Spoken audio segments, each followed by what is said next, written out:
right, everyone, it's the February 20th meeting of the Rutland Agricultural Commission. We'll open the meeting at 6:05.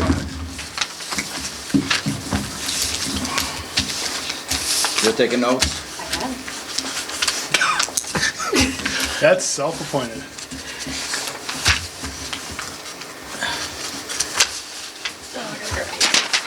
Piece of paper, Oh, right there. one pen. I do have a clue this time. Okay. Thank you for doing that. We have no meeting minutes. No. No, we have no minutes. We're gonna have to work on that, and I'm saying for the town report, those minutes ought to be done. Yeah. I think most of them were pretty close today. Okay?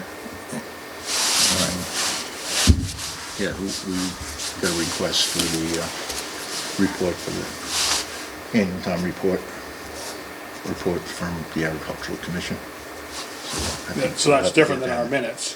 Yeah, just what we did. Yeah. A Just- summary, Yeah, from one or two paragraph kind of thing. July 22 to July 23. I think that encompasses the, I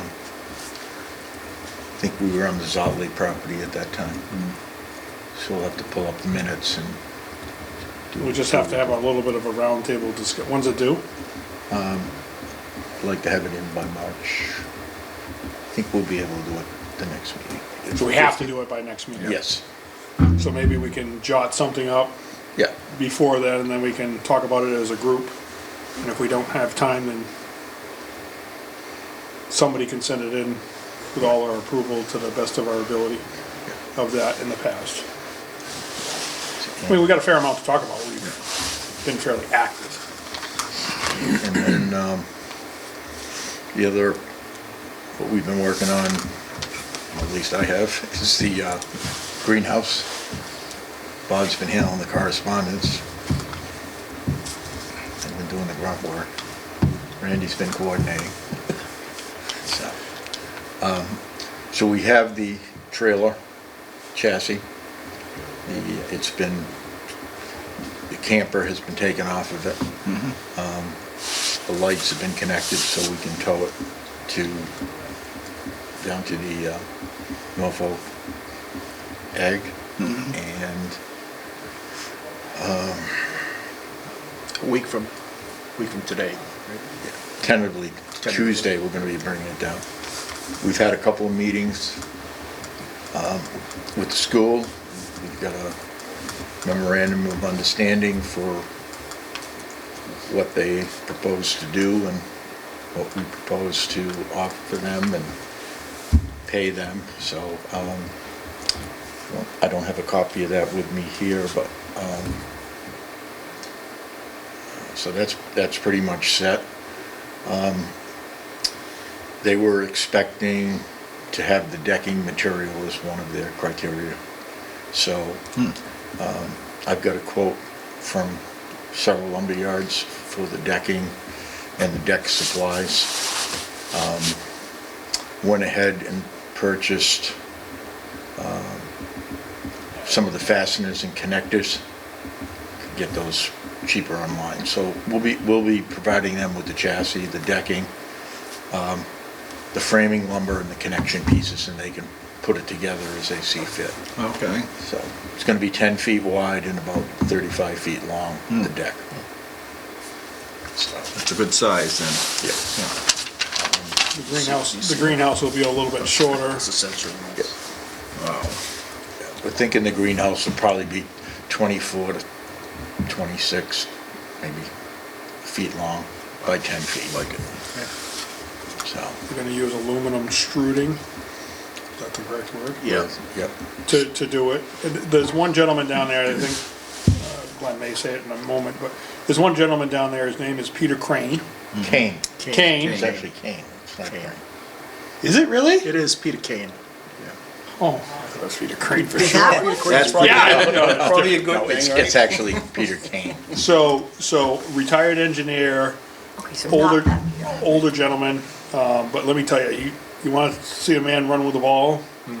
And he nonchalantly told Bob that if for whatever the reason the school doesn't want to do it, I'll do this at my house for you. Wow. Yeah. I mean, he Whoa. seems like a, Yeah. he has a speech challenge with his voice. I don't know if he had throat cancer or something like that, but you want to talk about a rocket, they were set in their ways, and we dealt with a woman on the phone. Her name's Jessica. She's like the president or the She's- VP of Vice principal. the technical school down there as a whole. They do things different than Bay Path as a whole, but, and it's a formality. The superintendent and the principal all had to sign off on this. We couldn't bring the trailer down. Peter came out himself to measure the trailer, look at the trailer, take 1,001 pictures, and did it all. We offered to bring the trailer to him, but they didn't have permission to park it down there. They got no space inside, they gotta do it outside, Dick, if you wanna go for a ride on Tuesday, then I'll drive and you can sit in the front. And, I thought I was sitting. you're gonna love the school. If you haven't been down to the school, they've done a phenomenal job down there. One thing that I'm excited about is Bob's granddaughter, step-granddaughter, whatever she is graduating in May, and she's part of this plant science program down there. And originally they talked about they may not be able to finish it this year, but we could get a good chunk of it done. My goal was to get it done because we had our own person there to see that it got done. And she's going forward and pushing on, and everything's going the right way, and they, on that memorandum of understanding that we have with them, will be done in May. And they're concerned about getting home, that's why they were originally 8 feet instead of 10 feet. We said we got a farm plate, we'll get anything home, So, it's been a phenomenal relationship so far, and looking forward to it. We're under budget projected budget of what we're doing, and all this decking and the screwing was figured in the budget or had a budget item in there. We're relatively close. My interpretation was that we thought we had some used decking here that would work. I think they would do it all, but we're trying to give them more time to work on the greenhouse themselves. They're doing benches inside, they're doing natural lighting, they're doing ventilation. Irrigation. Irrigation, That's cool. solar fans, renewable. They're not gonna do the handicap ramp No, if we're we need gonna- to do it. We're gonna do that when we get it to whatever site. Because we'll probably have to block it up, we'll probably have to make access to it, and that'll depend on where it's going. The thing that I think we gotta think about that we haven't talked about, because we haven't been this far in 53 years, kind of thing, is let's get the trailer down there, let's get it working, and we really should be communicating with the school here probably relatively shortly, if we still choose to go to Glenwood School, because that's where our intentions was originally to go there, right? Correct. Well, we gotta get over there and make sure we still got a passionate person over there to keep this bus going the right direction. Yes. Or see if we can get the Glenwood School or the senior center to partner where they're relatively close, and for some reason they tell us to poop in our hat, then maybe we'll go talk to Central Tree Yeah. and do something there. I hope there's still some of those teachers that we talked to 5 or 6 years ago that are still there. Yeah. I would love to have a Peter that we have at Norfolk Aggie to have that same passion that we have over here at Glenwood School. And no, I'm not having another kid to put a kid over at Glenwood School, all right? So, Mine's going next year. Just oh, there we There you go, go. right? There we go. We had, when this started, Sumner was at Glenwood School, right? Yeah, that's He is right. now graduated, but, so, Graduated, baby, yes, Yes. so, Wow. it's been that long. yeah. No, I think it's well on its way, and I think this is gonna work out. Excellent. Excellent. I'm very happy. Proud of you guys that are doing it too. That's all for you.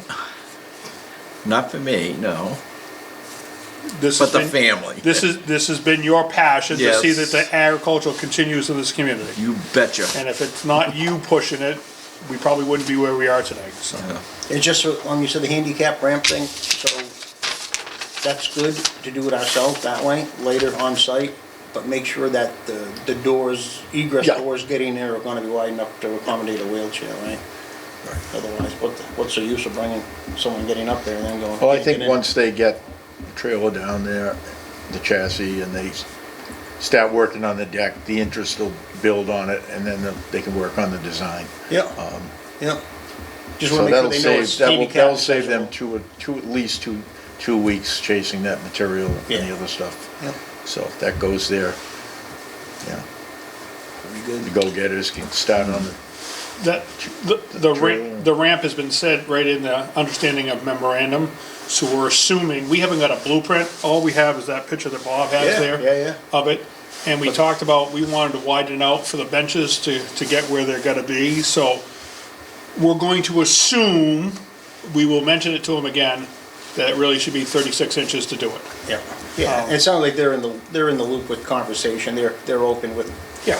the dialogue. So we're likely to see, my impression has been is, hey, we're gonna do this, and here's the drawings, and this is what we're gonna buy, and the aluminum extrusion's gonna cost, you know, a little bit more, a little bit less than we expected, and go from there, and go from there. And I mean, I think they're gonna be transparent with us, and Glenn is phenomenal about the detail of, hey, no, it's gonna be this way, or Yeah, no, it's good. you know, anybody else would have bolted the deck to the frame, but Glenn says instead of bolting the deck and weakening the frame, we use a washer to fasten it underneath, little things like that Glenn is, very Seen- experienced seen in. before. Oh, yeah, yeah, yeah, Yeah, that's good. so, they've done a great job, I mean, Bob has done a great job orchestrating it all, and just shit luck that he's got a granddaughter Yeah, going right. there, that you never would have thought of that. You know, and see, Peter Kane, Kane. thank you, knew Suzanne Green, because Suzanne Green lived here in town, and she was the principal and the superintendent down there at school. Oh, for goodness sakes. Wow. So that's all. So, is there any other Good. business we want to take care of? All right. Sometime in the future, the right to farm by law, Passed on Thursday. but, is the but. You know, I don't know if you remember, I had asked if a council or somebody that had knowledge read it, to make sure that there's not a loophole in there or something like that. That's the only thing. I know town council read it and went through it and okayed it and all that, but we know how town council is, There's definitely loopholes. yeah. So I think in the future, if we can find somebody to take a look at it. There's a lot of loopholes, and they spent 7 years to get where they got Thursday night to do a lot of things, right? Yeah. But Yeah, the agricultural accessories that I'm dealing with right now on a project that I got going on at the farm right now is, I would say there's some loopholes there or things that should be modified, but I don't want to necessarily do it during my process right now. But in turn, there are other things that should be put time there. The challenge is, some of these may never be looked at again for multiple years Yes, yeah. because they don't need extra provisions to do them, right? And where do you want to focus your time, right? It's a small knit group of people doing it. I mean, our Peter Crane has got to be either on crack cocaine to spend 7 years in his life reading these bylaws that they were written in 1933. yeah. You know, when Dick was born, kind of thing. It's like, what is going on here, kind of thing. It's just, it's things that most people don't understand, right? But then you got Tommy Rashala that talks up at the bylaw about, you know, numerals versus numbers. Yeah, Aren't they the same word? But not in Tommy's eyes. But, you know, he was a different perspective that yeah, 9,326 people don't think about it, but Tommy thought about it going to the fire call. yeah. You know, it seemed to make sense the way he explained it, but there are reasons that things happen that we all don't understand about what's going on. Yeah. So, All right, and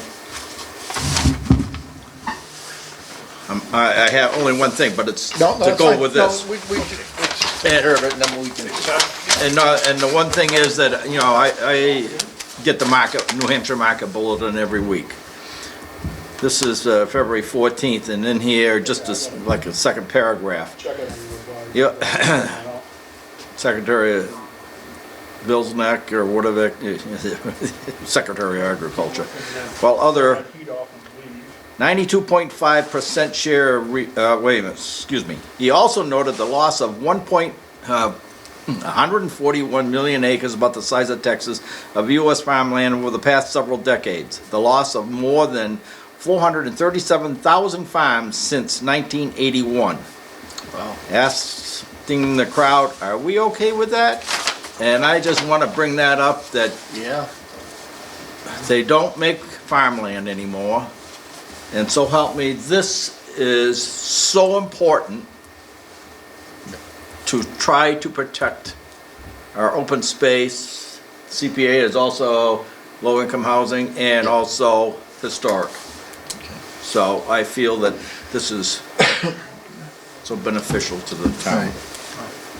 So that's the,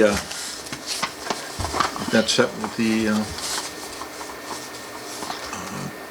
agenda items, then That's we'll, it. yep, all right. Bob, would you like to introduce your speaker? Yeah, this is Isaiah Grigos. Isaiah was originally from Princeton. He migrated to the great town of Westminster. And a year ago or 2 years ago, you tried to push this through in Westminster. 4 now. 4 years? Wow. Yeah, Man, time yeah, I'm not flies. sure. 2 years ago, it started 4 years ago. He spent a lot of time in Westminster trying to push it through. Unfortunately, I think bad information got out, and he can get into that. Yeah. And it got maybe marginally defeated, I think it was. 48% to 52%. Wow, So- that It was close. It was close. And anyways, so Isaiah, I think you're on the planning board in Westminster now? Planning Board, Open Space Committee, and the Energy Advisory Committee. And I think Wow. he's done a lot of work on CPA, so I think you'll find this very, Yeah. very interesting. Get out of Well, the way here. all right. Do I need to take, Is there one? like, action items in the presentation? work up there? I mean, my computer's being plugged in, filmed, so so if I could, I don't know if it'll reach. We'll sit. Maybe a favorite presentation. Get it with Now, I just want, should I shut off more lights? Or is that good enough, or? Do they do it outside of the room? Dick, I think you could shut off just this bank up there, what we did. No, well, can you just do that bank up there? No. That's what they did the other night. I don't know, I can still see it. Thank God. See if we can go, because I don't know if this camera, what it, Sure. I mean, I think Bob has the slides, and I can send them out, so you guys have a reference point as well. And you'll have to forgive me, I haven't given this presentation in over 2 years, and I usually don't do it by myself. And like I said, we lost, so, take from what you will. All right, so this is a presentation we gave, as kind of an info session to Westminster.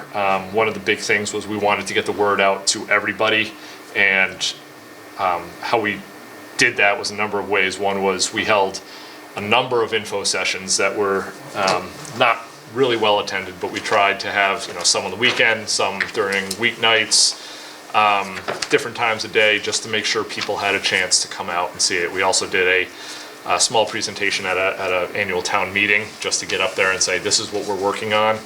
I'm also going to encourage you guys, vet this with as many boards and councils in town as you can. You don't want this to be a surprise to anybody. That was one of the big things we got out of it. I mean, we did our best, but some people were like, I haven't heard about this, and they got all upset and offended. So spread the word. Don't, we weren't trying to hide anything. We did our best to spread the word, but we still got accused of trying to slip this in and raise taxes, because essentially this is an added cost to your taxes. It's called a surcharge, but it will add to how much revenue is collected. And how much that is kind of up to you guys and what you want to pursue. So I'll get into the details kind of throughout everything, but that's just kind of a general Can I ask primer. a question, and you may have said it when I was out? Sure.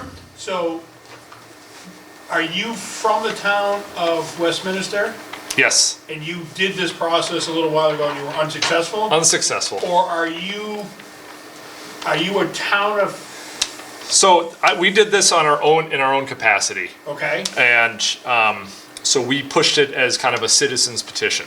And Okay. I'll get into how we did it, but Yeah. but essentially, yeah, we did this outside of any of the town councils. We had buy-in from like the AgCom, and historical. Some councils were against it, some were for it, but we essentially got it onto a ballot. We did a ballot question by collecting signatures. So we collected like 600 something signatures and got it on the ballot that way. And we started our own committee as like, any like, political action committee. Yeah. We did all the paperwork. We were a nonprofit, I think is what we were. So we could, collect funds and put that money towards advertising and signs and stuff like that. So is there somebody from the state that would come out and help Yes. with you? So they do have a support system. And I'm not very well versed in it, but I believe if you just like Google Massachusetts Community Preservation Act, there is a state website with a lot of, there's a huge amount of info on there. And you didn't choose to use them or work Oh, we did. with them? Nope, we did. You used them? Yep. Yeah, they helped us do a lot of things, calculate numbers. They weren't the ones advocating for it. They're just there to kind of support you if you say, what do you think we're going to collect for, in terms of CPA money? What projects? They have all the projects. They talk about what's kind of successful and how to get it passed and what's not. But they weren't the ones to kind of go around and talk to people. We were a very grassroots based kind of community approach. But they do have support systems for that. And in turn, if you look back now, could you have done things differently to get it passed? Of course. Well, I mean, in my mind, yes. I mean, there was, we made a couple missteps, in my opinion, along the way, and I can get into those once I go through kind of what we showed to the public, and I'll talk about everything that I consider to be, we came up a little short here, we didn't do well enough. One of the big things was people didn't really pay attention to this, even though, like I said, the preceding year we held regular info sessions, we did Zoom, we sent out pamphlets. I was on Facebook way more than I wanted to, answering questions. There was still a massive amount of disinformation out there. People thought it would tell people what they could and couldn't do with their old homes. If they have a historic home, this was going to limit if they could do a renovation. That's what some people thought. Assume, Yeah, and so no matter how much info we put out there, there were still people that said, "Oh, I heard it's this. Oh, I heard it's just about affordable housing, and we're going to bring in 40B housing left and right, and I heard it's going to limit what I can do on my land and raise my taxes, and so." We did our absolute best at the time. There's some things I would have clarified and maybe tried to get out a little better. But yeah, I tried to be as transparent and open and honest about the numbers and everything else, but it still got mangled. Can you go back to the town of Westminster and do it again if you choose to in the future? Yes, yep, you can do this as many times as you want. You have to get it on the ballot in two different ways, and I believe it's the same in Rutland, where you either have to, I think it's get like the select board and everybody behind it, or you collect signatures. And we decided to collect signatures. The first time? Yes, and we're still in discussions about when we might want to move forward, how we would want to move forward. We don't just want to run it back the same exact way, because it does a little bit disrespect what the voters said. They said, we don't want this, even if we won, 50.1%, I would still feel a little bad about that, because, half the town doesn't want it, and I don't want to shove something down their throat. No matter how much I think we want it, I would rather have a much, higher buy-in. And so, we're having occasional meetings and saying, how do we make this more palatable? How do we make it so it's not as much of a burden on some people versus others? So we're definitely rolling some numbers around and rolling approaches around in our head. Do you think if it had gone through the selectmen, you would have been more successful the original time? I don't think so, just because of the makeup of our select board at that time. It's just, I don't know if they would have, we had mixed reactions. So we have 3 on the select board. I think we had 1 who was, in favor of it. The town administrator was in favor of it, but other people on the select board were not. Our town, from what I hear, is in very good fiscal position, and the 2 members who were against it are very responsible for getting the town into that position. So they carry a lot of weight in terms of the town finances and taxes and stuff like that. And so, like I said, I'd like to get more buy-in, including that of the select board. So definitely things we would have done differently. Thank you for the preamp so I can understand this a little bit better. Yep. All right, so I'll go through the details of it. Interrupt. Like I said, I haven't given this in a couple years, so I'm probably going to stumble a little bit. But basically, this is a state law that was created, I think, around 25 years ago that allows communities to create a community preservation fund for three main reasons. There's four listed, but they're kind of lumped together. So open space and recreation is kind of one bucket. Historic preservation is another, and affordable housing is the third. So there's three buckets this goes into: open space, historic, and affordable housing. And the breakdown of it, let's see, I forget if that's broken down, but so basically you're allowed to add a surcharge onto people's taxes, and we can get into the numbers in a bit. But let's say you raise $100,000 a year through this surcharge. 10% of that, or $10,000 of that, would have to go into the open space and recreation budget. Another 10% would go into the historic preservation budget, and another 10% into the affordable housing. The remaining 70% can be used for any of those things, including administrative costs, supporting activities like if you're trying to acquire open space, you can do surveying, activities like that. So 10% for each of those things. You don't have to spend it in any given year. You can roll it over and keep it building. If you have a big project coming up, you can save up for that. So let's say there's a massive farm that's about to either be bought out by a developer and the town wants to save it. You can say, all right, in 5 years when that goes up, we can save up 80% of the funds for that one project. So the surcharge is up to 3% of the real estate tax. So it's not.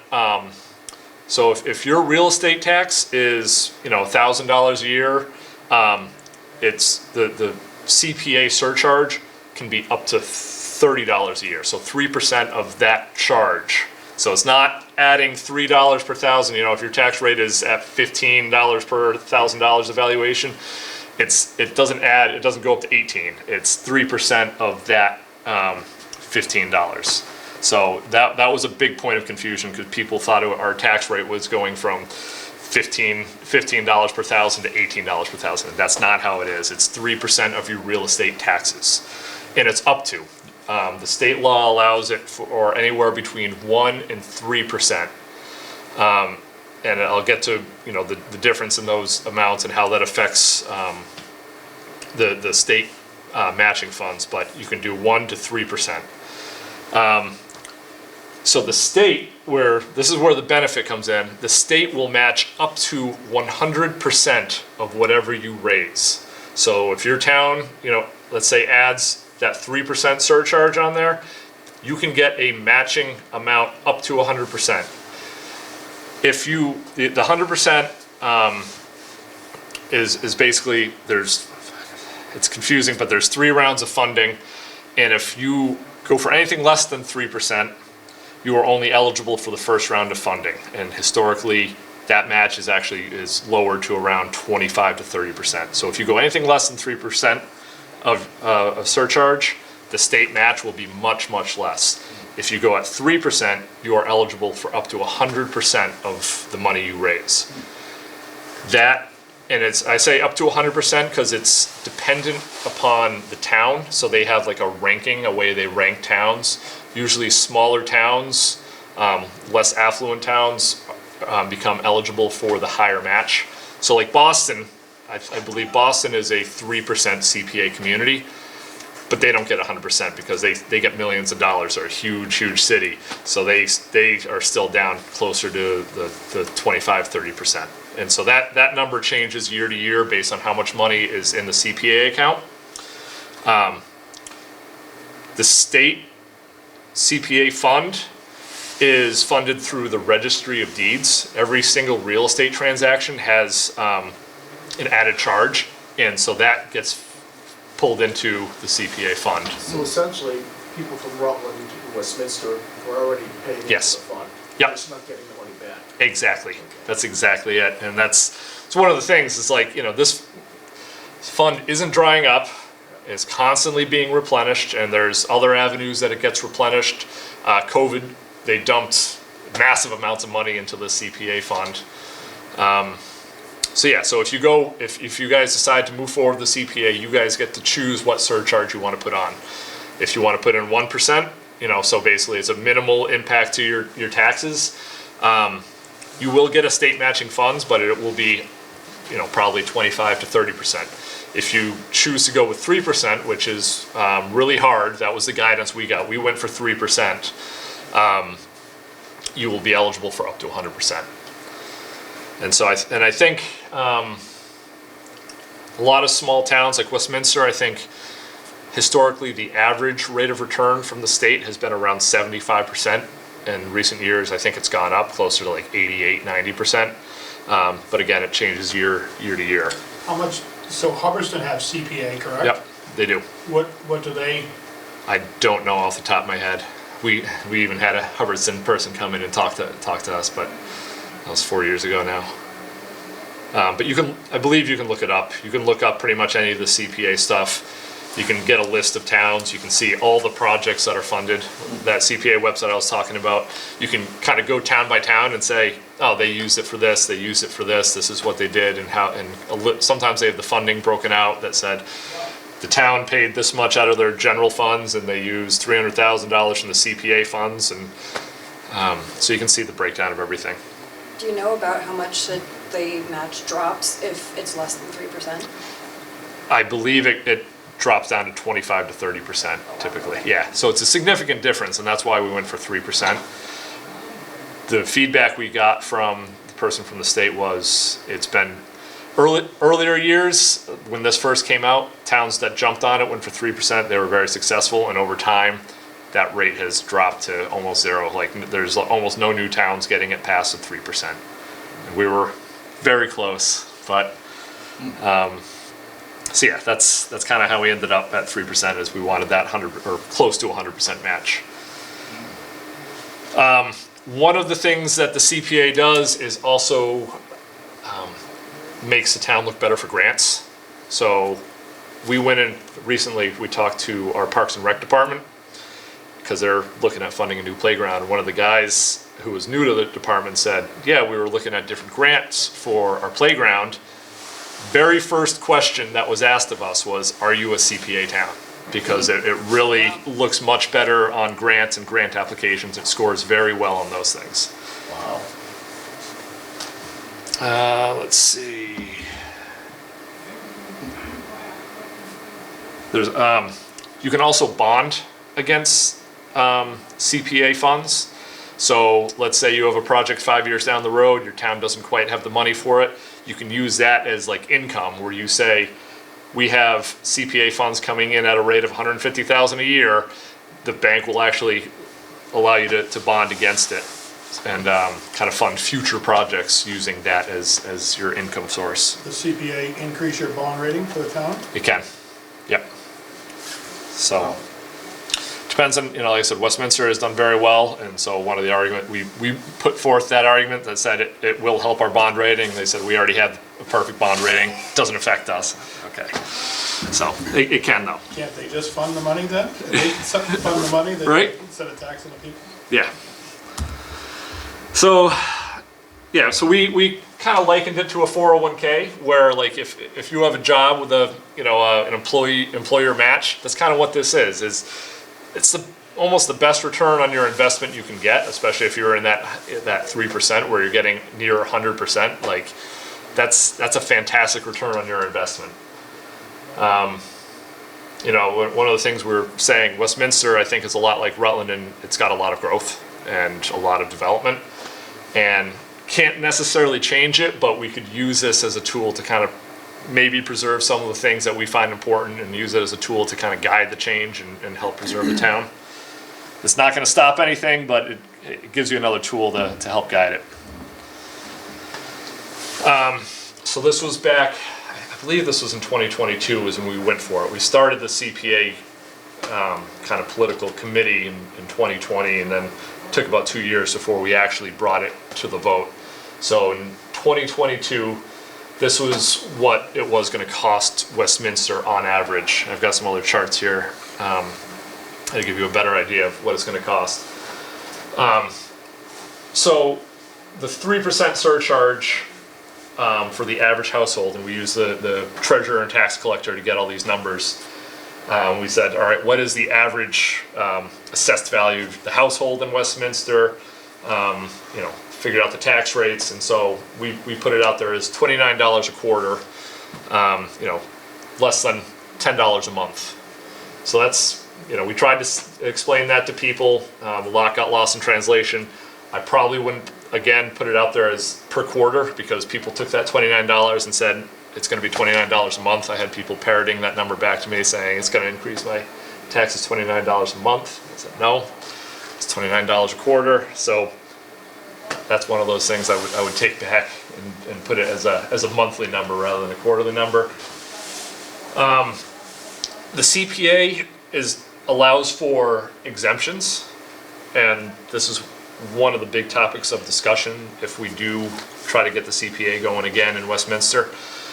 You can exempt a chunk of people's assessed property values. So we proposed the first $100,000 of people's property is exempt. So if your property is worth $100,000, you don't pay anything into the CPA surcharge.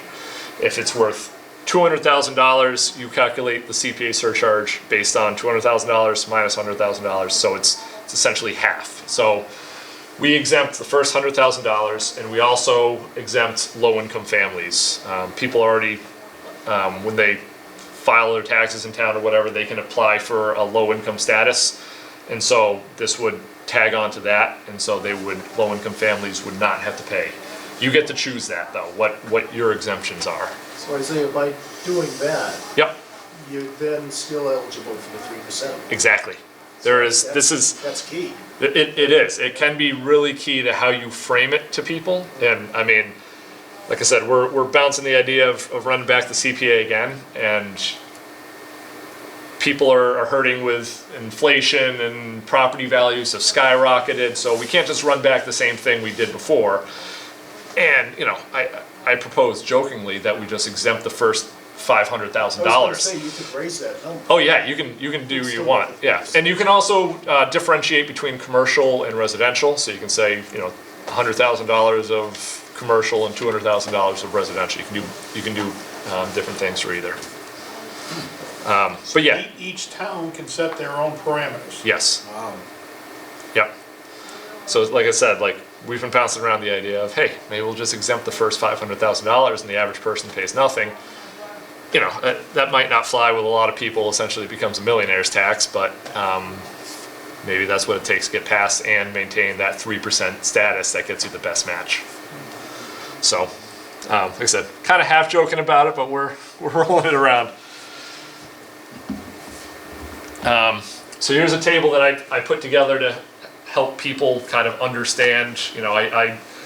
I did a lot of different tables for different people. Some people work better with tables, some people work better with formulas. So you can see, you go on your, Mr. Map or whatever your tax assessor website is, and you find your property, and if your house is $500,000, subtract $100,000, and that's what you're being assessed on, and your quarterly contribution would be $47. So that was, kind of how we tried to frame it and show it to people. Like I said, I did tables, all different, between $0 and $1 million every $50,000, and I sent out people's, the link to all the different, the tax assessor's website so people could find it easily. I wrote out a formula that said, here, just plug this number in, subtract this, multiply it by this, and this is how you get it. No matter what I did, people still managed to get it wrong and accuse me of trying to hide stuff. I'm not bitter about it, don't worry. All right, so again, the 3%, that's what entitles Westminster to be included in all 3 rounds of the CPA. Like I said, the first round is all towns are entitled to it, and that's usually like the 25 to 30%. And then there's the additional rounds, which usually end up bringing small towns like Westminster and probably Rutland up to closer to 80, 90. Is that at different times of the year, the 3 rounds, or is it? I think it's all the same times. Yeah, I'm still not clear on what the 3 rounds are, because it always seemed like the second and third round always ended up exactly the same. So like it just, but so yeah. So I think let's see. So when we proposed this, we ran it through our numbers, and we estimated that the surcharge from the CPA would bring in about $384,000 per year, and that would get us. In that year, we would be eligible for a 74% state match, which would get us about $275,000 from the state. So, you know, I mean, you can see that you're closing in on $600,000, $700,000 for, you know, typically underfunded areas of town. You know, open space, it depends on what your town is, but it can be, getting people to vote just to preserve land is hard, and finding funds for that is hard. Historic preservation, another thing that often, you know, kind of gets looked past. Then affordable housing is always a controversial topic. But it, you know, this is guaranteed to go towards those things. You know, like we always see those 3 things kind of end up on the bottom of the list. You know, I mean, everybody wants lower taxes, which I understand, and so you end up funding only the bare necessities, public service buildings, and your police and your schools, and the things that really add to the character in town kind of get overlooked because people, you know, focus on that tax amount. I can't argue with them, but these things kind of get left behind. So having a fund that is dedicated solely to that is really nice to help maintain the character of the town. Let's see, what else we got? So, we were advocating for the CPA because, you know, these are some of the things behind it. So the town citizen survey that had been done a couple of years back, people responded, you know, fear of development, fear of loss of open space and farms. So that was put into our town master plan of, you know, hey, the town should start preserving open space and investing in historic preservation. And affordable housing, you know, we're desperately low on affordable housing compared to where we should be. We're at like 2% when we should be at 10. So all those things are in the master plan, and this is one way of kind of funding it with less of an impact on the taxpayers. The historical buildings, does that have to be town-owned, or is that private, or? No, actually, it does not. So it can be, you know, we considered it primarily town-owned, like a library. If you ever go through Hubbardston, the slate roof on their library, that was a CPA project. But it can be used for private residences and homes. I'll get to it later, but essentially it has to be voted on at town meetings. So you need to convince people that their tax dollars going to a private residence is a worthwhile endeavor. I believe you can put stipulations on it, such as, you know, if you sell the house in 5 years for profit, maybe those are some details I don't remember at this point. Does every CPA project have to be voted on Yes. through the town? Yep. Yeah, there's a little more on the organization of how stuff gets through. A little ways down, actually, right here. So how are the funds controlled? So the town would create a 9-member Community Preservation Committee, the CPC. And it's built up of members from those different boards. So you get Conservation Commission, Planning, Historical, Housing Authority, Parks and Rec, and then the remaining is filled, you know, however the town so chooses, whether it's volunteers or other boards, but basically put together that committee. And anytime a project wants CPA funding, you know, I mean, citizens can put forth projects and say, hey, I've got a historic barn that I need some funds for, or there's an open space parcel that we believe should be, you know, so they can present it to the CPC, and the first thing the CPC does is looks at it and sees whether or not it's allowable, and then whether or not it's a good fit for the town. If you have, a bunch of competing projects, that committee will kind of weigh them and pick the best ones and try to manage the funds. And after that, it goes to town meeting where it needs to be approved. So there's no pet projects, there's no people sliding in things underneath. It gets approved at town meetings. So that committee is state mandated? Yes, yeah. Good. Up to 9. I believe it's up to 9, yeah. Does it have to be that breakdown? I don't know. I can't answer that. So this is what we did. We did a ballot initiative. So we collected 5% of registered voters. So I think we needed something like 350 signatures. You always want to collect way more because sometimes, people end up not being registered voters, or their signature and names are illegible, or they wrote it outside the box. So, I think they recommended almost like a 50% buffer. So you collect way more signatures than you need if you go this route. If you go the select board route, that's a much easier alternative than standing outside your local grocery store collecting You did signatures. this at an annual meeting, not a special. We did this was a annual vote. So basically, I think it was an April ballot where everybody goes to the senior center and votes on, who's going to be on the different boards and the local initiatives. And In Rutland, something like this should go on an annual town meeting, but it needs 100 signatures in Rutland, I believe, and if you go to a special, it only needs 10 signatures. Sure. So there are different ways of yeah. skinning the cat that in Rutland. but Yep. I will say that if it goes to a town meeting, if you don't so this was on a paper ballot for our annual election. I have heard these get loud because it impacts taxes and it goes towards projects that not everybody is in favor of.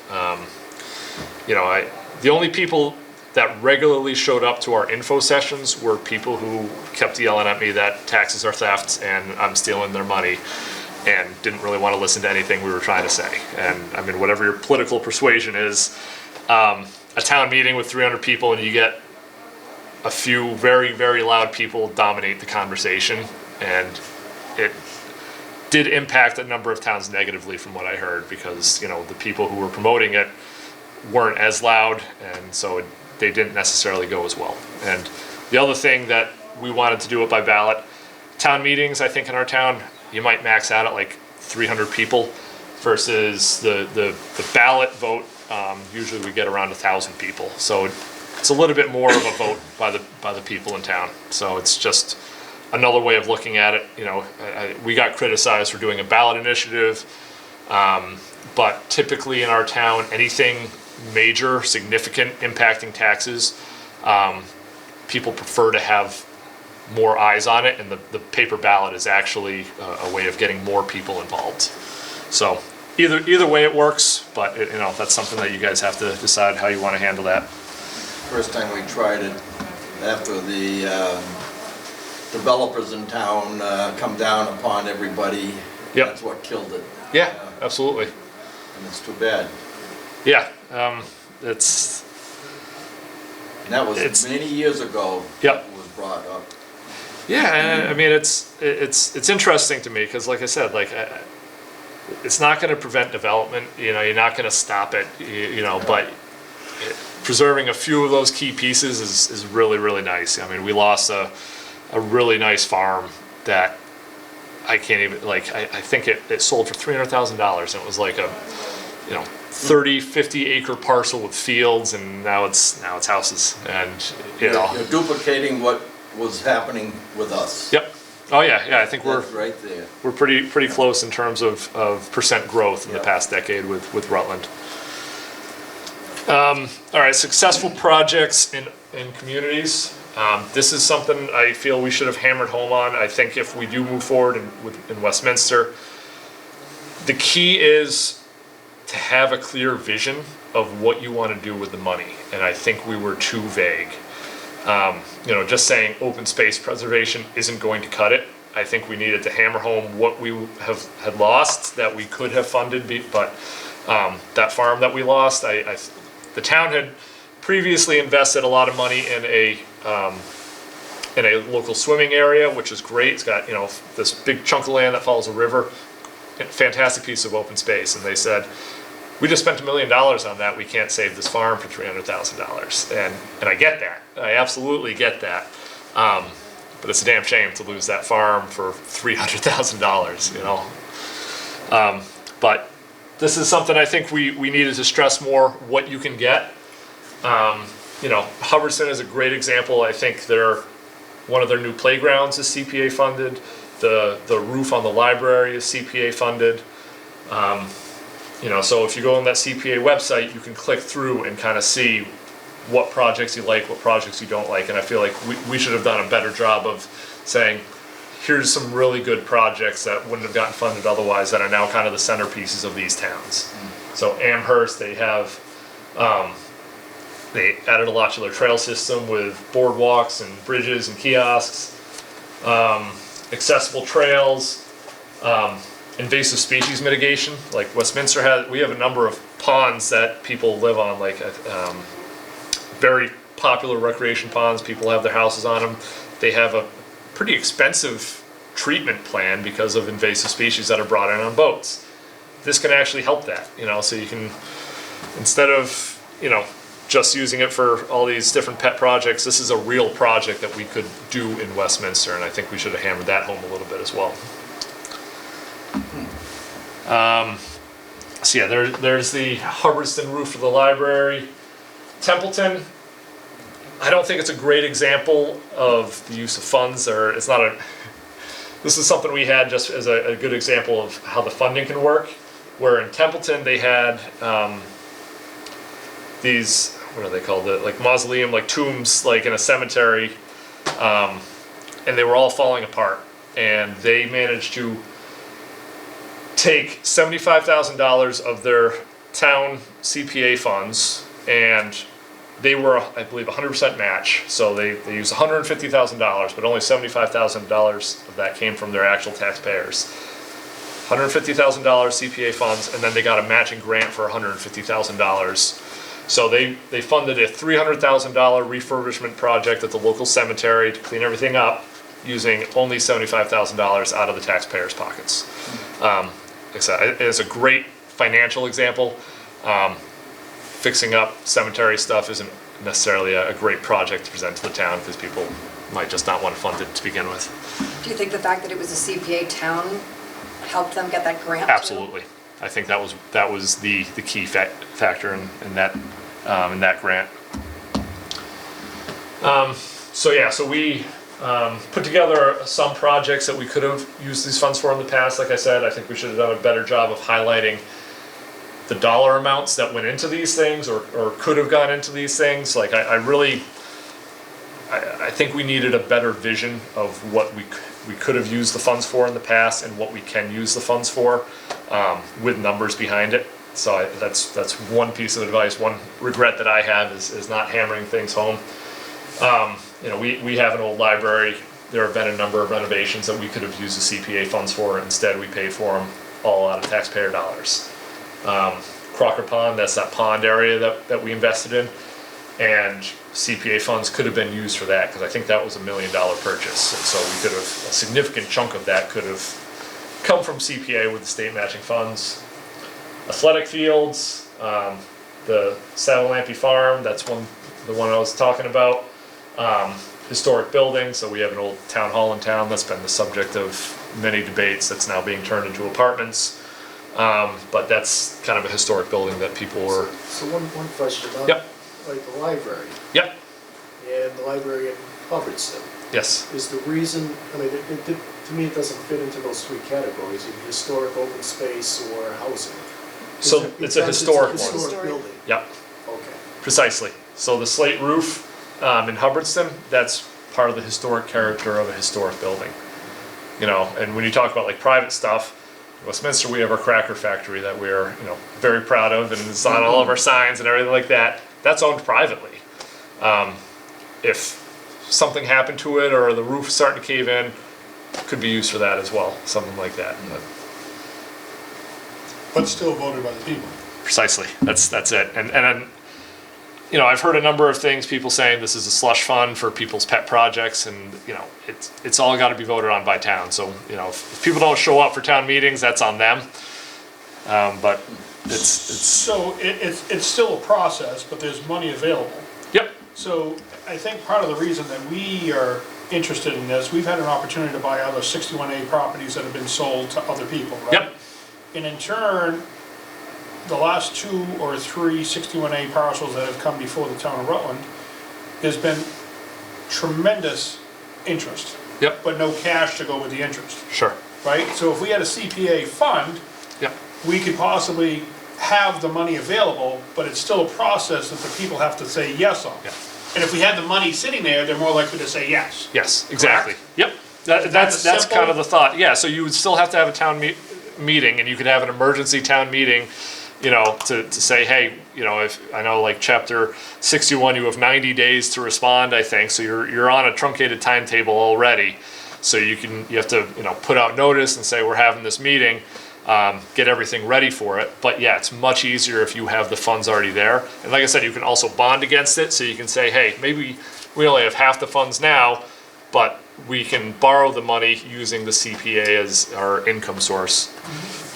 So it does make it a lot easier. And that's been one of Westminster's pitfalls as well, is just not having that money sitting there. There's no limitations on how much that money could grow to. No, You don't have to use 100% of the funds yearly.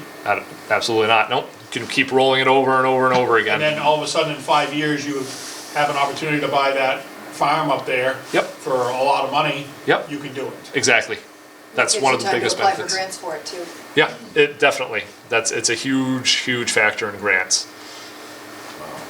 Because So why didn't Westminster do this? I mean, it sounds great with what you're doing. I know. I mean, I signed up for it. I mean, we're talking the average house, we're talking under a couple $100 a year. Yep. I think, again, as much as we tried to get the word out, it was very difficult for people to actually understand what it was. We also had some confusion. Historical Commission was putting forth a demolition delay bylaw, which is if you have a historic home and you want to demolish it or put an addition on, the Historical Commission has a chance to review it. And that riled a lot of people up because it was kind of telling them what they could do with their property.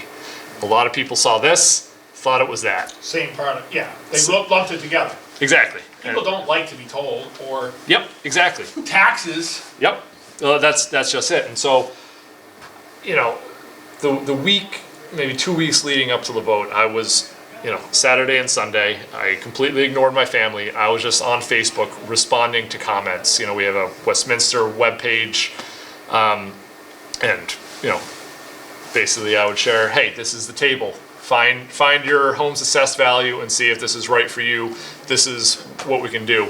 And then the people would come out of the woodwork and say, what is this? I've never seen this. You're trying to raise our taxes. And it's like, we've been doing this for 2 years. We've had info sessions. We did it at the town meeting, but people still had no idea. If I had to take a wild guess, Isaiah, Yep. I would say some people probably saw that 3%.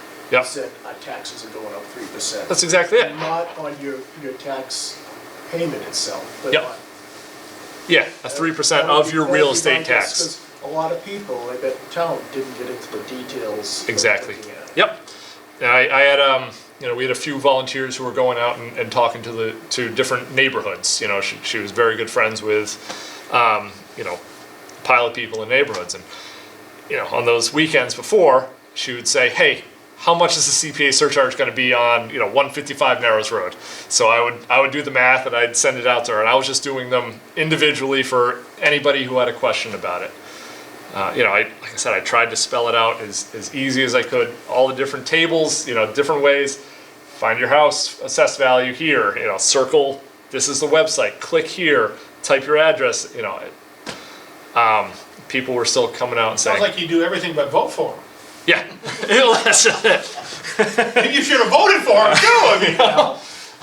No, it was a lot of work, and there was just so much disinformation out there. It was a little disheartening, but Do you think if you look back Yeah, right? You said you did this for 2 years, really. yeah, Could you have done it quicker? I mean, Yeah. I think our Oh, yeah. initial reaction is we'd like to have it on the next town meeting in May. I would say that's a very tight timetable. I would say you don't want to fail the first time.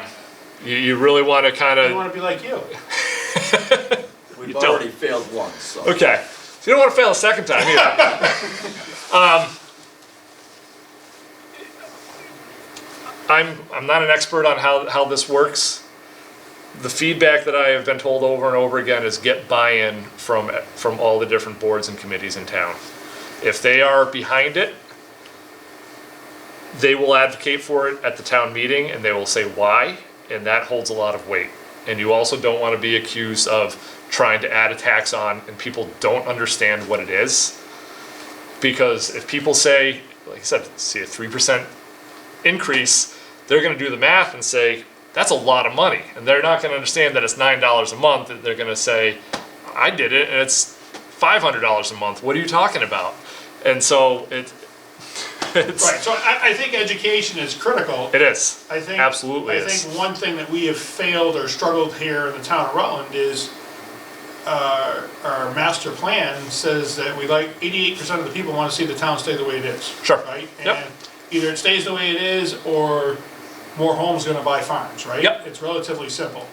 And we just did a 61A here 6 months ago. They're in the process of, and every committee voted in some way, shape, or form in support of buying the 61A. Probably wasn't perfect, but it was gonna. Sure. It was going to prevent a bunch of houses from being built. And in turn, everyone voted in favor of it. Yep. And then we sent it over to the selectmen, and the selectmen have a different perspective, right? Sure. And hey, we can't spend $300,000 here because we really gotta spend it on the town hall that needs this, or the Yep. library that needs this, or the fire station that needs this, that we understand, but they don't necessarily convey that message. Yep. So we can gain all the support we want, and we can convince the people, we don't have to really convince the selectmen Sure. on this vote. I think, talking openly and on camera, that we could probably pull this out of our rear ends by May. Sure. And maybe, I won't say, tell the people what you want to hear to help them convince. If they have a question, we'll answer it. Yep. But if you give them too many things to think about, it may make them confused Sure. and assume it's 3% of their property value more than their taxes, Yep. right? So, maybe I'm wrong. Did you get any feedback about what quarterly payment wouldn't have set off the alarm bells? So we could get like kind of an idea of where to set that threshold for exemption or exemption? I don't know. The few people who did show up to our info sessions, if it was 3 cents, they wouldn't vote for it. That was because, like I said, we got some fierce opposition that was yelling at us that we knew how to spend their money better than they do, and we're not going to convince those people. There's always going to be that contingent of people. You know, the key is to focus on your base that will understand that what you're doing and why. Yeah, and just try, like I said.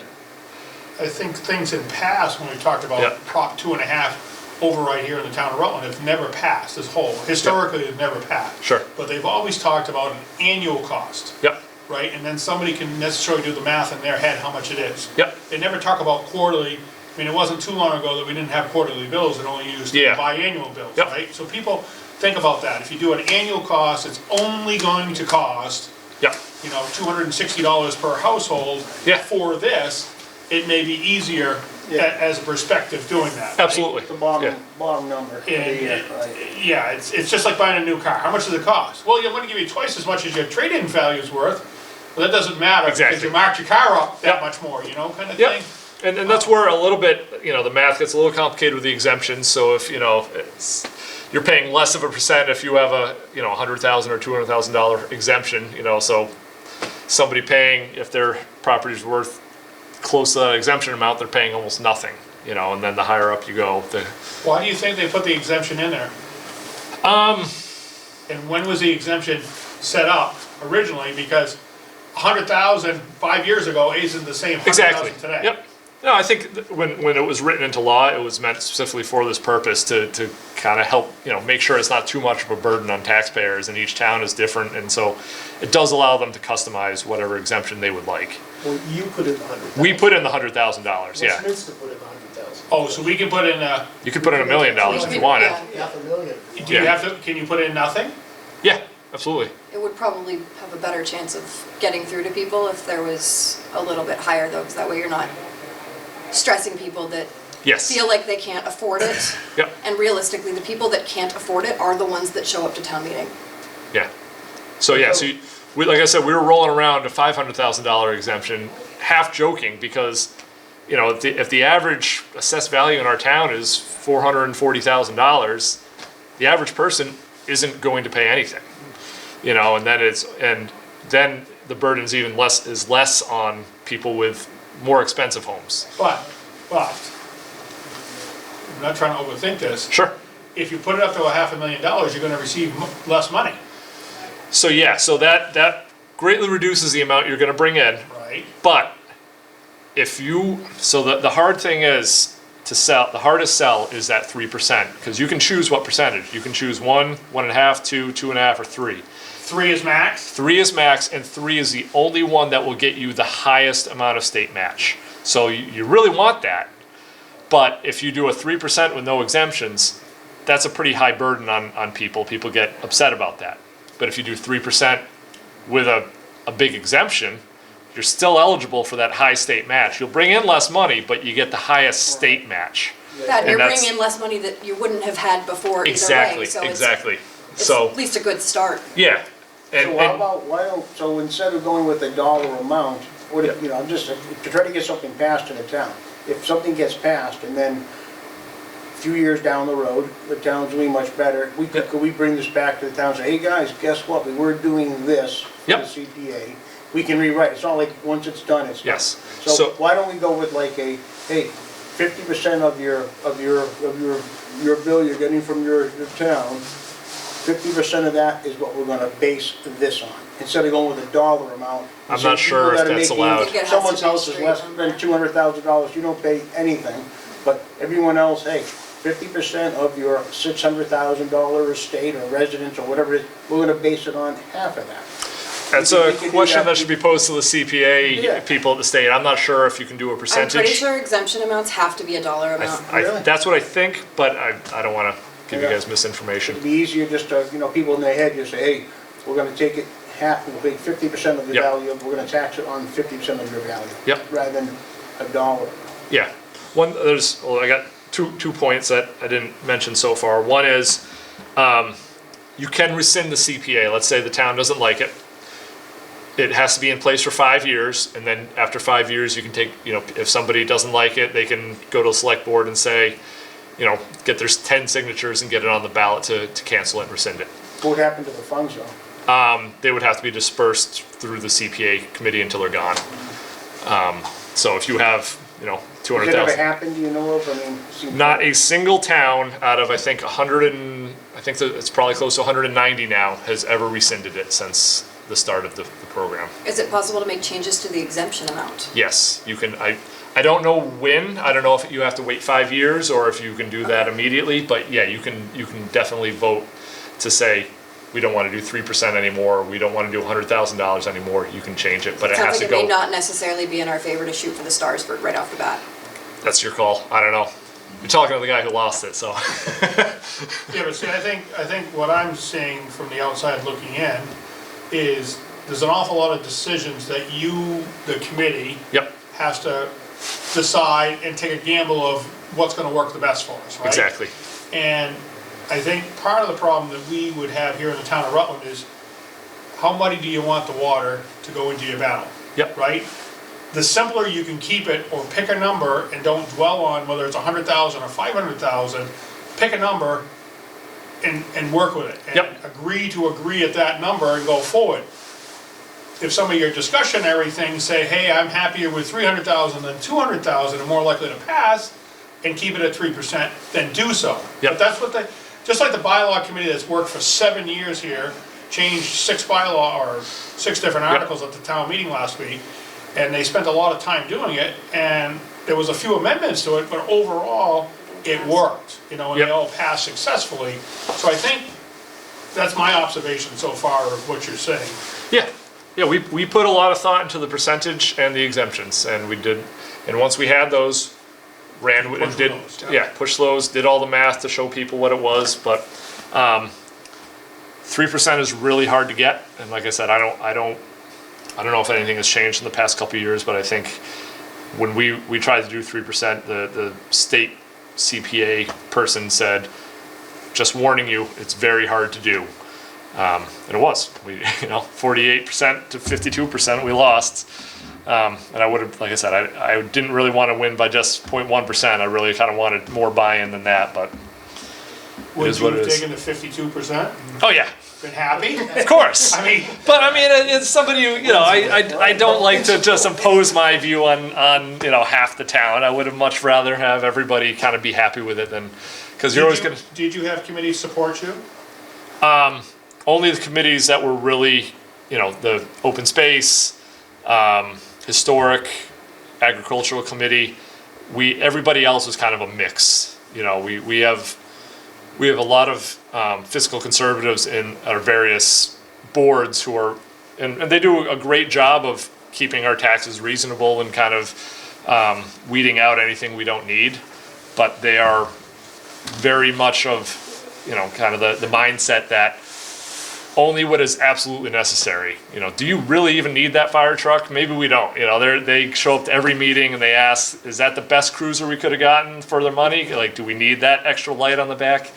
We have a lot of those people on our boards, and they do a very good job of keeping our taxes reasonable. And so I can't begrudge them, what they're doing, but they also don't see a lot of the value in preserving a farm or, preserving a historic building in town. And so the board support, we had a lot of people who were for it, but we also had a lot of people against it. Can towns put their own out of general fund into CPA money? I don't know. If you get your 3% in, right? Yep. And all of a sudden they got extra money in their slush fund or free cash or whatever Sure. they got, can they put 100,000? I mean, the town of Holden, I'm not exactly certain what it is, but they put $50,000 a year into this open space Yep. fund of some sort.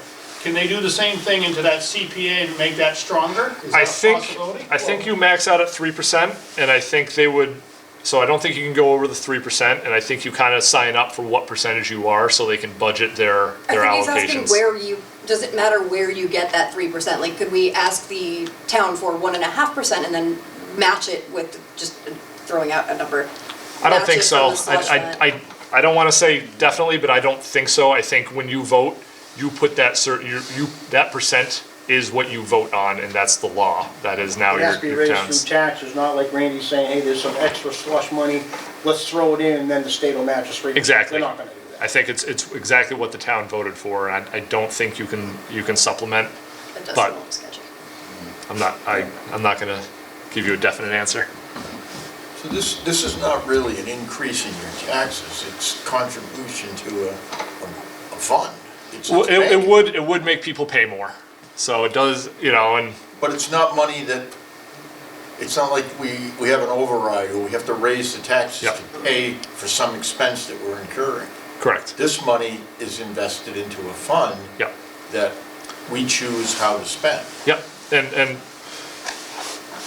if I had brought the other person who usually presents with me, this woman Lee, she's retired and had tons of time to spend on all this. She had a number of great quotes, which I might be able to send you, Bob, later at some point. But there was, a town, I think it was a town select board or something in another town, and they basically made an admission that they were wrong, which was kind of a miracle, where they wrote this letter that said, when we heard about the CPA, we were adamantly against it.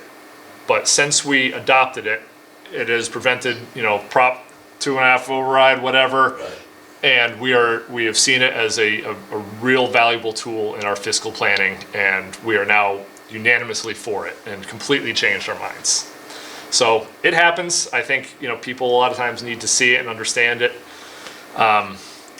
to really push for it. But I'll try to send you those quotes, because I think that was really valuable in changing a few minds, like on the various boards that we visited.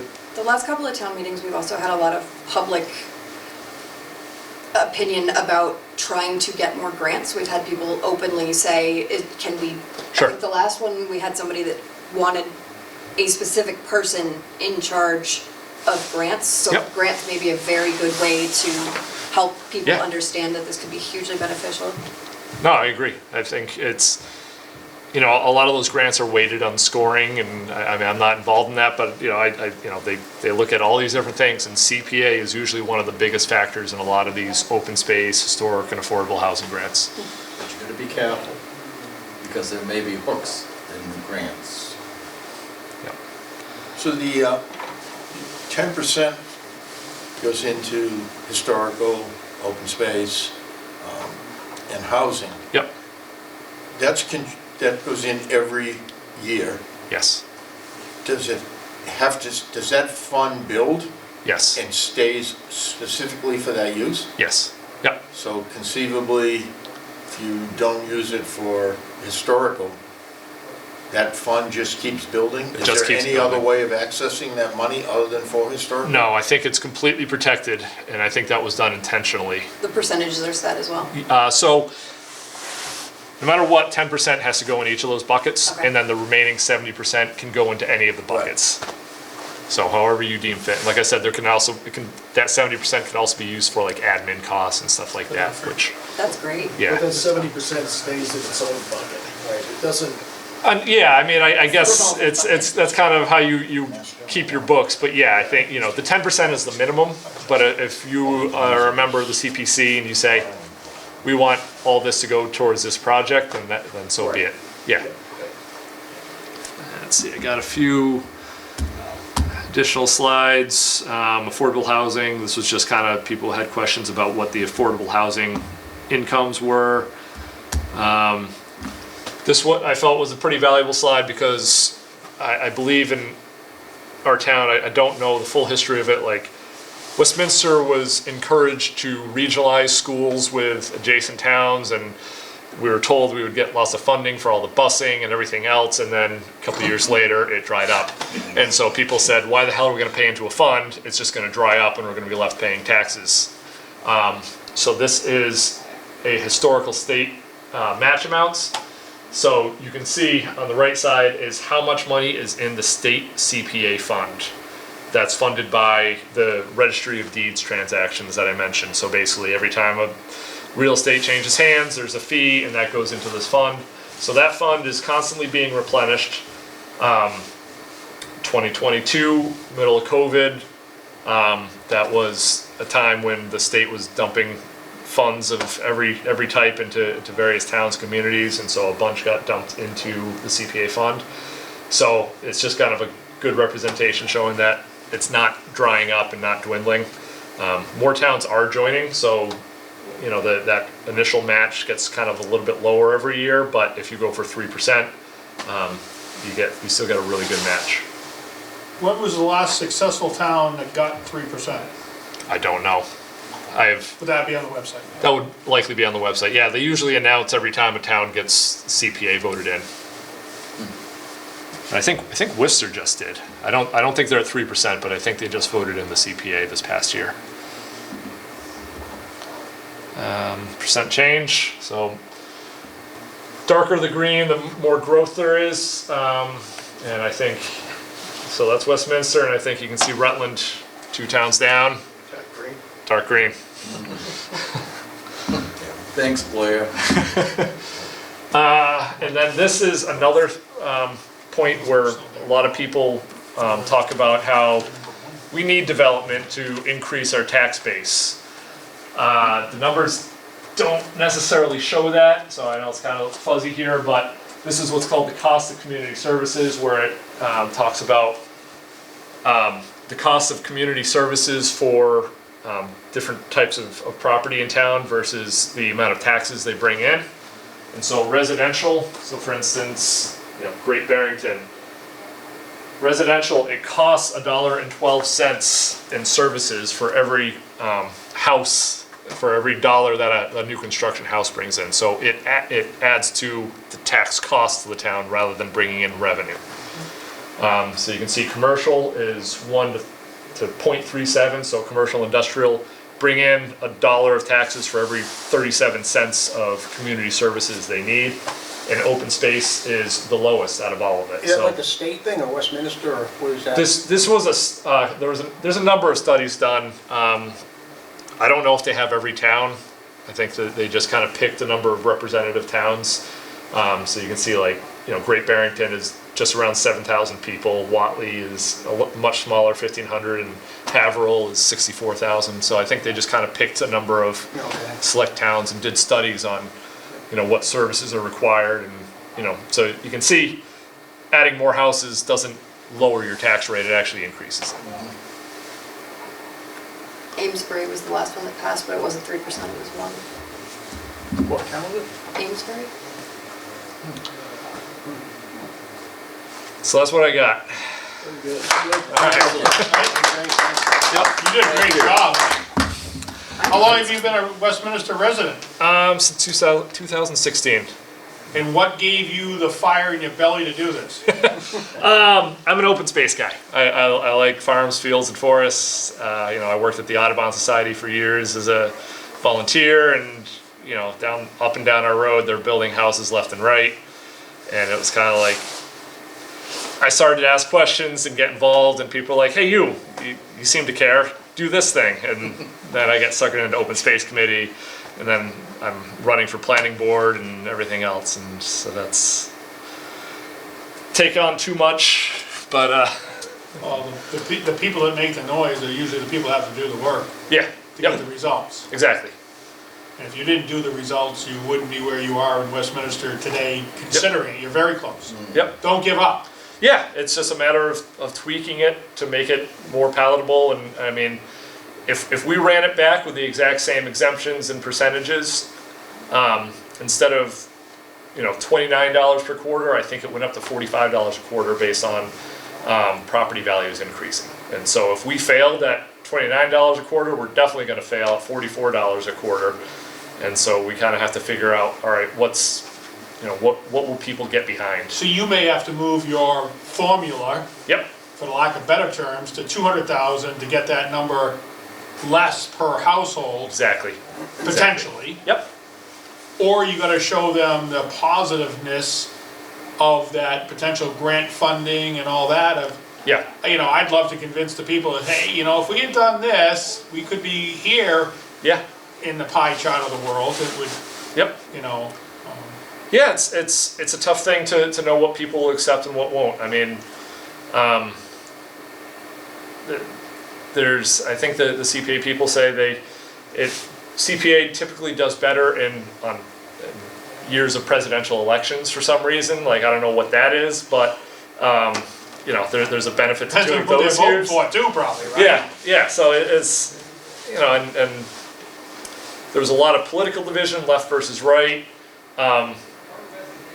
I didn't necessarily see that to be the case. A lot of people said, get out the vote to all the the liberal side, but don't inform the the right wingers. And it's like, I know there's a lot of people very in favor of conservation in the farming community on the right side, and a lot of very wealthy, left-leaning people who don't want to see their taxes raised. So my thought was, I want everybody to buy into this, and like I said, I tried to inform people the best I could. We had a pretty good team, but a lot of disinformation. If we had a better, or more clear information for a number of people, that would have put us over to get us to 50%. So you were on the ballot, Yep. and you didn't need to get a favorable public vote from the selectmen or the finance, correct, for that? Nope. But if you had gone to a town meeting with a citizen's petition, Yep. do they give you favorable or unfavorable vote? They usually do. Usually they say. Sometimes in yeah. Rutland they don't, if it's Yeah. a citizen's petition, right? Yep. But in turn, the selectmen and the finance committee hold a fair amount of weight in the town of Rutland, whether it's favorable or unfavorable. Yep. I'm just I'm talking out loud of different things that maybe sure. you could have tried or we should consider. Yep. Of things to do. And I think half your battle was figuring out your formula of where you wanted to get. Yep. Right? And then educating the people to the best of your ability. Yep. Dick, when did the CPA try to go through here before? When it first started, But 25 years ago. How many? 25 years ago, he said. 25 years ago. But 25 years ago, when Rutland was still booming beyond bonkers. Yeah. You know, back then, maybe a little bit longer than that, Rutland was the fastest growing community in the town. Yeah. But I think there's a lot more, we're running out of open space. Yeah. Right? For the lack of better terms, where are you gonna put them? Yep. We talk about putting homes on water now without, and things like that. We don't wanna see our rural character change. Yep. And I think Exactly. we have some momentum Sure. with that, and just with this other 61A fight that we just had 6 months ago, every neighbor on the street was, how do we sign up? How can we help? And what would we do? And Yeah. in the past, ag in the town of Rutland has held a fair amount of weight, probably not as much as Westminster, Yep. because everybody looks at the town of Westminster Ag Commission as being probably one of the most successful ag commissions there are. Rutland has done well as a whole. If the ag community gets behind it, whether we got big mouths or shovel poop better than the rest of them, we do well, in convincing it. But if you don't have the selectmen and the finance support, Yeah. to do tough. that. Yeah, I mean, we converted a number of people that I was surprised. Our town administrator, she was initially against it till she saw the numbers. She thought, oh, I saw 3%. $9 a month? That's affordable. I just counted, it looks like there's 64 jurisdictions that have it passed at 3%, which is actually higher than I was expecting. It Yeah. looks like a lot of people did A well. lot of them did very early on, and then I think that number has dropped over the Everything years. recent is all on 1%. Yeah. But or 1.5%, but it's better than nothing. Yeah, it's also kind of a self-fulfilling prophecy where people are only going for 1.5% because they keep saying nobody's passing it at 3%, so nobody even tries. That's what we were told. Probably don't bother, but we went along with it, and we got really close. And I think a little Do you bit. think you could have done it with a higher exemption? Probably, I think that would have helped. I don't know. People saw. I forget what it was, like $129 a year or something like that, and they said, "Oh, that's too much." If you can get it under $100 a year, I think it'd be a lot. I think there's a few key Get metrics. the average in there. That's yeah. Yeah, I mean, no disrespect. Yep. Right, but. Oh yeah. What do you get for $129? I mean, you and your wife and one child barely can go out to eat for $129 anymore. I agree. Oh, absolutely. I mean, we phrased it a number of different ways. That here's a cup of coffee a week. That's what it was. Your gas and your F-250 to Home Depot and back is $9. Yeah. So Right. that was It's just that- That'd be a good one to use in Rutland. that's we tried a number of ways, but again, it was getting that message out to the masses when you hold info sessions. Like I said, the three libertarians in town who yell about spending money on schools and police cruisers, they show up and yell. And like I said, they have done a good job in certain aspects, but sometimes they ignore other ones that are important to the town too. But if they're the only ones that are showing up, you have a problem. And so social media was great. I wish I could have, gotten more people to actually read what I wrote. I typed up paragraphs and paragraphs, and I converted a lot of people, and I tried to listen to people's concerns, and I think it was very successful in that route, but you're only reaching a small subset of the population. I think if we had a clearer vision, if we sent out, we raised like $3,000 for advertising and signs and stuff like that. I think we need to just be more focused on our advertisements, send out bolted list of what this is. I think we did send out that table that says, here's how you find your value, but I don't know if people read that far, they just threw out their flyer. So I don't know the best way of doing it. We had a good community grassroots movement. I'm an engineer, I don't like to talk to people. So this is I like to hide behind my computer and not engage, but we had a lot of people who were engaging, but could have used a lot more of it, I think. missed most of the presentation, but is it possible to make, how easy is it to make a table so you can say, not either through, I don't know, you know, for every house in town, is it easy to be able to say, this percentage, this is what you get for the year? And then it builds on Yep. itself, is that So easy to figure for, out? are you talking about how much money the town would bring in, or Yeah, how say much per- it's gonna cost a typical household? How much the fund actually sits at the end, the piggy bank for it? And, you Sure. know, year after year, what it would look like, and if, say you wiped it out, what do you get back after 1 year and stuff Yeah, like that? so yeah, you could definitely show, like, you know, so like I said, we worked with the treasurer and the CPA group at the state level to kind of figure out how much the town would bring in, and then approximately where our town would rank and what match we would get. So if we said, you know, for the year we were going in for the vote, the town would have gotten $384,000 from the town, and the state match would have been around $275,000. And that's if there's no projects, or that's when you request? That's how much, no, that's how much money gets put into They the just fund. put it in, okay. It's actually, the state website actually has the entire breakdown of every town and how much it's increased over the years too. Okay. Yep. Obviously, we haven't signed up yet, so we don't know what we'd get, but, I mean, Yeah. if it's a Westminster may be the same population, same, We're at like 7,500 Assets. people, 7,900 people, I don't know what Rutland Yeah, is. so now. it's- Over 9,000.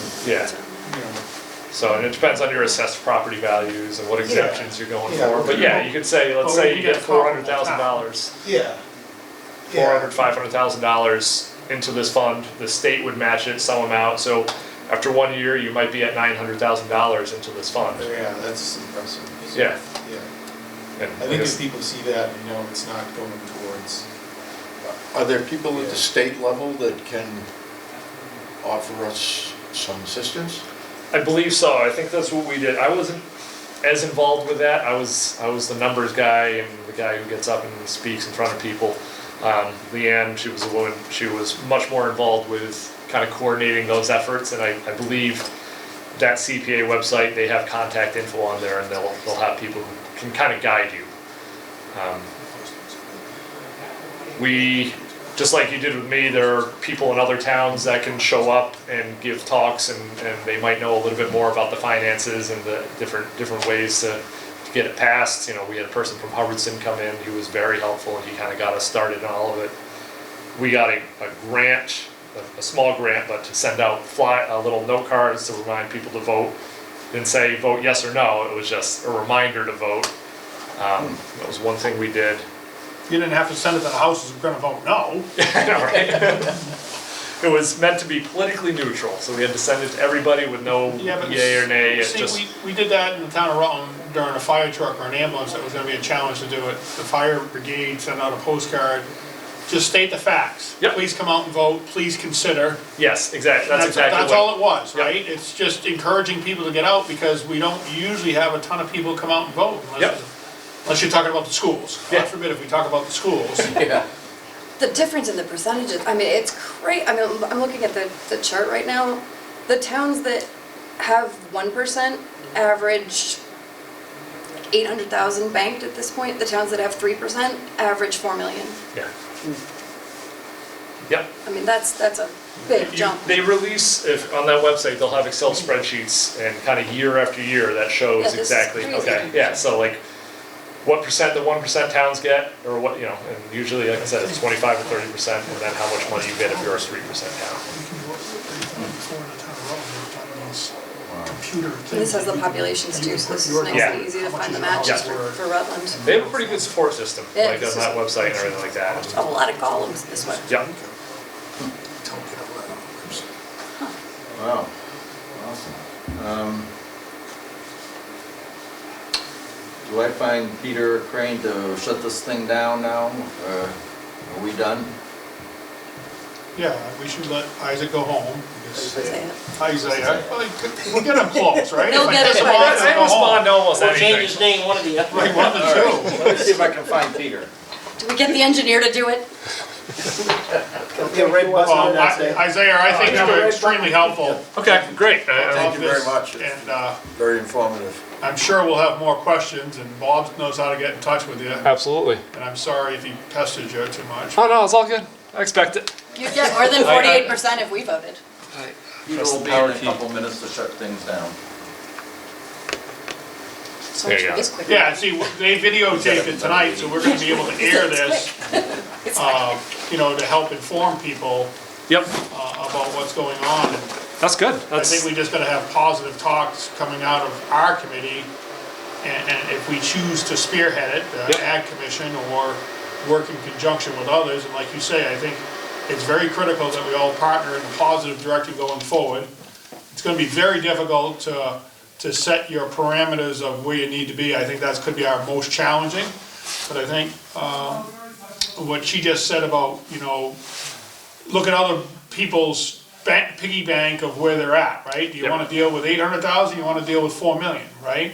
In short order, and show of things that could have been different in the past. I think we could show all the positives, and we can answer the negative questions, but at the end of the day, don't dwell on them, right? Yep. My glass is half full of milk or beer. I mean, going forward in what we're doing, I think we can sell it, and I think we can pull it off by May, myself, if we choose to do it at town meeting. I think,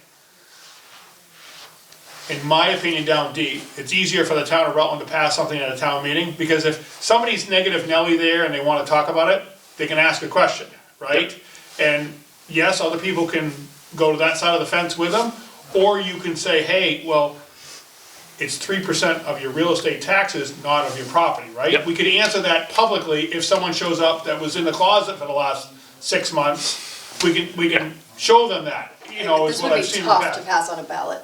What's This that? would be very tough to pass on a ballot, because there's so many people that don't do any research and just check the button that costs them, check the button, check the box that costs them less money. Right. Yeah. Well, it's fair. Are they yelling at us over there? I hope not. Their quick meeting is very loud. Oh, Yeah, send along any questions through Bob, and I'll do my best to answer them. But like I said, that website is pretty good in terms of having all the resources you need. And you know, like I said, I haven't done this in a while. I usually have a helper who's. Did you set up a Facebook page for it or anything? We didn't initially because it gets messy with being an admin for that. I just didn't know if there was a link that we could look at, Yeah. just where No. those conversations were. So I just instead personally tried to respond. Like I said, I spent, you know, probably 8 hours a day, Saturday and Sunday for 2 weeks, just responding to people's questions. And I would, you know, it got a little messy towards the end because somebody found out that the Westminster page was supposed to not have political posts, and so people just started reporting things and then started deleting things, and then we lost our ability to kind of put out information altogether. That was a big loss, because So it's tread lightly and keep the momentum. yeah, because we have like, Steady. it's a wonderful Westminster page where everybody goes, but there's no politics allowed, which I appreciate, because It's like watch you chat. yeah, and but that's really where everybody goes. You know, it's got like 4,000 people on it, versus there's Westminster political pages that have 100 to 200 people on it. So if you just post on those, you're only reaching 100 or 200 people versus the main one. And then we lost our ability to post on there. So, but yep, good luck. thank you. Looking forward to it. Thank you very much. Yeah, take care, guys.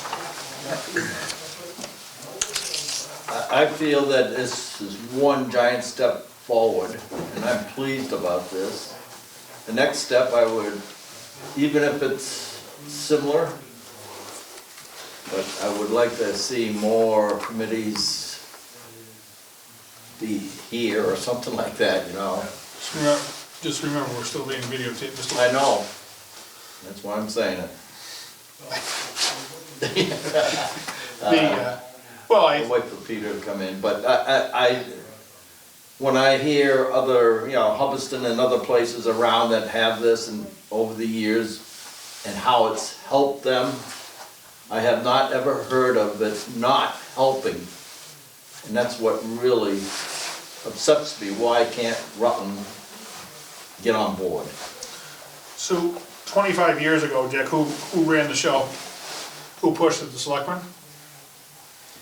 Selectmen tried to push it, but it was Mr. Blair that killed it, from what I heard. A single man, Yes. but it was the builders, Yes. because he was concerned, Open space, probably. well, but see, correct me if I'm wrong, years ago, when Clee was on the finance board, he liked to prolong things longer, right? To keep everybody's cost down coming in. Please Yeah. come to Rutland and buy their home because it doesn't cost you that much to live here in Rutland. Was that part of his philosophy at the time? Probably was, yes. And in turn, it worked at that particular time. Yes. Right?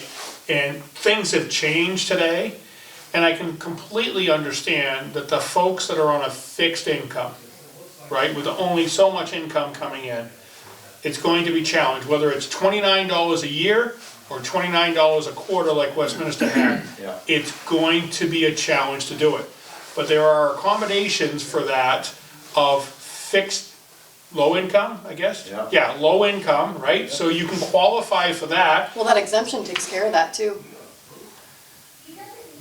Which Some of it. exemption? If you do like $100,000, or if we did like a $250,000 exemption, most people that, not everybody, but the vast majority of households that are gonna qualify as low-income houses are not in $250,000 houses.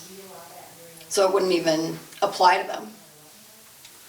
Well, it's the 250,000 comes off the total valuation of the house. Right, So if your house 400,000, your 3% is only gonna be on the 150,000. right. So it does make a difference. But I think what Randy was getting at is that actually an exemption for low income. Yes, there's also You the, Yeah. apply every year Right. to be exempt regardless of based on state guidelines Of for your taxes. income. Right, so I think we gotta be careful of what we've gotta decide as a group, if we wanna spearhead it, right, first and foremost, right? Which I believe it's a good thing that we physically do. And in turn, I think we gotta be careful of what we project to the public, right? We can't confuse the public. We can't be confused selling Yeah. the product, right? That's the first and foremost, I think, that is critical to do it. I think second is we've gotta think about the negative questions that are gonna come forward and have an answer or a reason why we did it, right? I think it's easy to convince people that we're talking about a cup of coffee a day. Most people, we could physically give that up to help keep the town master plan wise in the existing form. The people that can't, typically elderly that are on a fixed income, maybe we can convince them to do it, or is there another way that we can do it? They could donate hours bush hogging or helping in the tax office or something like that to make accommodations for that right now to physically do that. This town is in need of endless hours of volunteer hours that could go to it. Is there a way that we can show good faith, not necessarily percentage of those that can't, to go forward there, right? There's very little advantage of us setting a difference between commercial and enough residential commercial. because we're all the same here in the town of Rutland. Correct. As a whole, right? I think there's a lot to be said of other ways to add funds to this. My philosophy for years, and I don't understand why nobody else thinks, at the state level, thinks it's a great idea, when the farms come out of 61A, why can't you take that money and put it to a CPA somehow, right, or some way? It's completely foolish that just goes back into general Yeah. fund here in the town of Rutland, right? It's a small number, but again, it's a percentage, right? It's just a law that we have to petition others, right? I think the Ann Gobies and the Kim Fergusons of the world could help us convince them or tell us of neighboring towns that have go to Hubbardston, ask questions if we can't learn on the webpage of where they've got grants. I think, we talk about this more than financial impact coming back to the Rutland. It's all the added benefits that we've got to convince and compile of that number to do it. And take one community that's close to us, that people can relate to, and size-wise, that's close, that can do it. We can't dwell on Westminster that failed, right? They did a lot of legwork by the sounds, but why did they fail? They could've had a few squeaky wheels on the other side of the fence that squashed it. I don't call that a lose.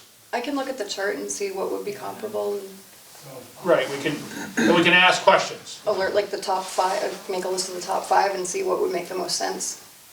But I think us as an ag commission have to do better, as I've sung to a lot of committees here in the town, is communicating amongst all the committees.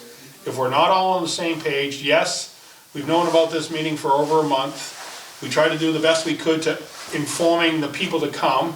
We chose a night to do it, to get it on the calendar, to get it done. We asked a lot of committees to come here. The challenge was that there's a lot of positive of it, but yet there's 2 committees in this building tonight that are already meeting that would have liked to have come here, that I wasn't smart enough to say, hey, who else is meeting tonight? Or they don't look because everybody's schedule is so goddamn busy. So we gotta work together in communication with Vera of emails, even if though conservation or the selectmen can't come, right? I mean, the financer almost been here just to hear about money and even open space, right? But it's only a small number of people in this community that do the lion's share of the work of informing people. But you get the Cleve-Lairs and other builders in town that don't wanna see this happen, they're gonna slow it down if they choose to, again, you know? Yeah, I mean, you know what they said too about the, our bond, you know, in bond rating, like, you know, we do have to pull bonds, you know, for major things here in town. And as this builds, that can be leveraged for our bond and bond rating. So I that's wonder what something our bond rating our is. TA and our, I don't know how many FinCom people are knowledgeable on all of the bond stuff, but absolutely, that's what he was saying. It's like, hey, once you get a little nest egg going, now you can leverage that for a bond. Yeah, but our bond rating 2 years ago, 3 years ago were, I mean, Well, this would help big time if we had a little cash in the Right. account to leverage it with and say, hey. so I think that's what we gotta work on, compiling everything to go forward in Well, that's the, what Gobi told us, too. Remember, she's like, hey, you guys have no skin in the game, it's like you got nothing. Especially Last since he time said we the, met her months ago, or whatever, last year. She's the like, match "There's nothing." contributions Yeah, count she towards got the bond nothing in rating there, too. and she's right. You know, so that's why it's like, you know, we can try to help, the TA can help us with, hey, this will help our bond rate, we start an account, who's to say it may not build up for a few years. Doesn't mean it.